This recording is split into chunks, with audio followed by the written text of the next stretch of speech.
Hello to my Flickering Myth family and all those hack and slashers out there. My name is EJ, and we have a new review for Chucky. I'm jumping into Season 2, Episode 2, The Sinners Are Much More Fun.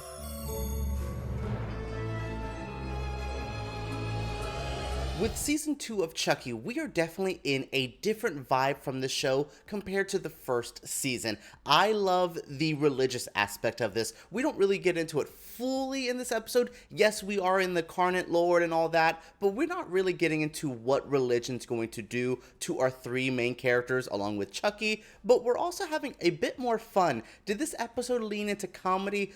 More than I would personally like, yes, but there's also very good moments. The stuff with Nika and Chucky fighting in our head, that was genius. I actually liked the new mysterious Chucky doll that showed up at the school. Like, what is the purpose of this doll? Is Jake right that they could use it? Like, there was a lot of good, key elements presented here. We also had the debut of Glenn and Glenda, which I was so happy with. Again, this was a fun episode. Do I wish there was more horror in this Chucky series? Yes, but that was something in Season 1 that I'm just going to have to deal with in Season 2. It's definitely trying to balance its tone as good as it can, and I'm having a good time with it. I like this setup. I like this season. I think there's going to be a lot in here. I mean, our new characters are really fun.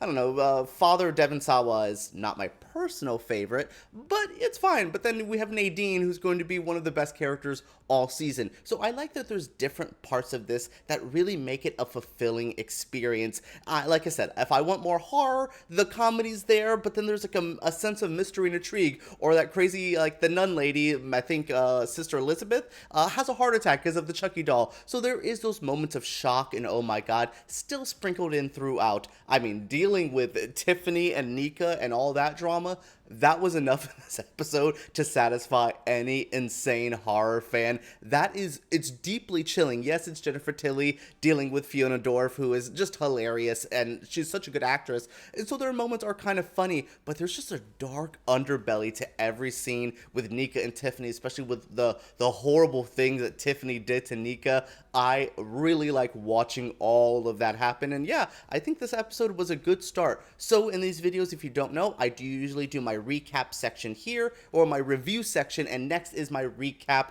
where I dive into the nitty-gritty of this episode, so let's get into it right now. The episode begins, and we're not at the school, the Incarnate Lord, where I thought we were going to just jump right into, because we had a bit of a cliffhanger last week. No, we are in a lavish Beverly Hills mansion. Who lives here? Well, Jennifer Tilly / Tiffany. Well, Jennifer Tilly trying to be Tiffany. You know how that goes. So yeah, I liked this intro. It was intense. Actually, let's just get all the Tiffany, Nika drama out of the way first, and then we'll get into all the kids at the school. So Tiffany is dealing with Nika. Nika is just an amputee now. Tiffany definitely tortured her because she says she wants to make sure the bad Chucky's not hurting her, so she has no limbs. So Tiffany finds a Tiffany doll in the bed with him, decapitated. What does that mean? I felt there was maybe Alex or Andy was the cause of that, because he did blow off the Tiffany head and he's been mysteriously gone, and we do not know how Nika / Chucky could have done this. So what is the key element there? What are we missing? Who are the hands and feet for Fiona Dorff's Chucky? Unless she's just hobbling around. Who knows there? So yeah, this is a pretty strange relationship. We're watching Chucky having to be inside Nika with no bodies, but he's still that sassy asshole. Chuck Nika, I think that's what he calls it on the kill count. Chuck Nika is a spirit, an energy. I love this twisted, horrible character way too much. And watching what Tiffany's doing is being creepy, but being cute, talking about running out of that Simpsons money, making Nico watch Jennifer Tilly movies all day. I love me some Bound, but I can only watch so many Jennifer Tilly movies. I'd rather watch her poker tournaments. That seems to me more interesting. Are they going to do something poker-related in this? What happened to Jennifer Tilly's real-life husband? There's just so many questions I have that I try not to get into the reality of the show. So, yes, we're dealing with all of the Nika-Tiffany drama, but also a detective shows up and starts some drama over here, and Tiffany has to deal with it. He's kind of poking questions of hey, do you know Anika Pierce? They have a hilarious moment where she keeps saying no to all his questions before he even gets it out, and yeah, she has to take care of him.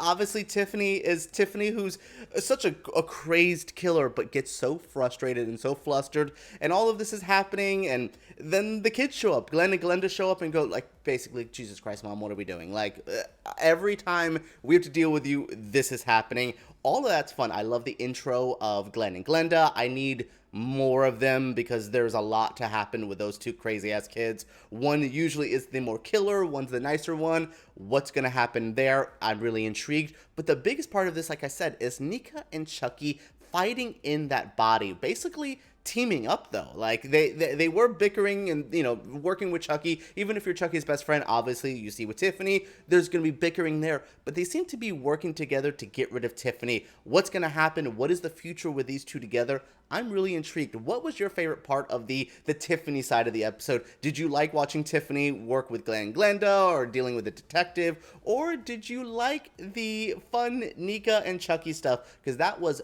far more entertaining than I could have ever expected. Now we are in the Incarnate Lord, the religious, the Catholic school that all of our kids were sent to. They're fighting out how hard it's going to be. They had to do morning mass with Father Devon Sawa, who's like a sports-obsessed pastor, preacher guy. I hate this character. I cannot wait for him to get off by Chucky at one point. I don't know, maybe Jake's gonna have to do it. Who knows? So yeah, the kids are getting used to it. Lexy is still struggling with using and having to figure out the balance there. She also has a roommate to Nadine. Oh my god, played by Bella Higginbotham, I think her name is. Icon, legend, cuteness. Oh my god, Nadine is like a weird klepto. She's hilarious. Like, I love this character, and I think she's going to have so much more fun to offer up throughout it. So we also have Devon and Jake figuring out what the hell they're going to do with their relationship. Jake's like, hey, can we probably put this on pause because I'm a little scared of what the school's going to do, but Devon's like, hell no. And I'm like, Devon, girl, maybe be a little bit low-key in the school because who knows what the hell's going to happen when you guys actually let yourselves out. We also have the Chucky who let himself out and scared the teacher, but he's also, like, taking pictures with the iPhone. Like, they don't know what the hell's up with Chucky, but they realize that they could probably use him to their advantage, and that's what they're at least going to try to do. When the Chucky doll that shows up at the school has the opportunity to kill Jake, he doesn't. He's actually just here for a scouting mission, which explains the photos. They don't know what the hell to do. There's a really funny scene where, like, they're having to, like, go into different rooms, beat him up in the bathroom, and that's where Jake gets the idea of, we can use this for more information. So Nadine at least quickly joins, like, the fold, the group. I was worried that they were going to keep her out and be like, no, this is not what's happening, but she's just like, what the hell? And she's going to be with the group, and they tie up that Chucky to start trying to question him.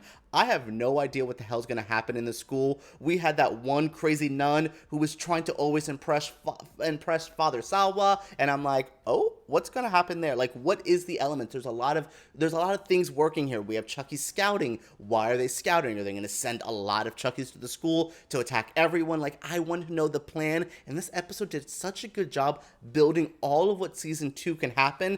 And I love that. And I love to see the preview for next week where, like, Devon's the one snapping. It's just like, I'm going to beat the hell out of this damn Chucky.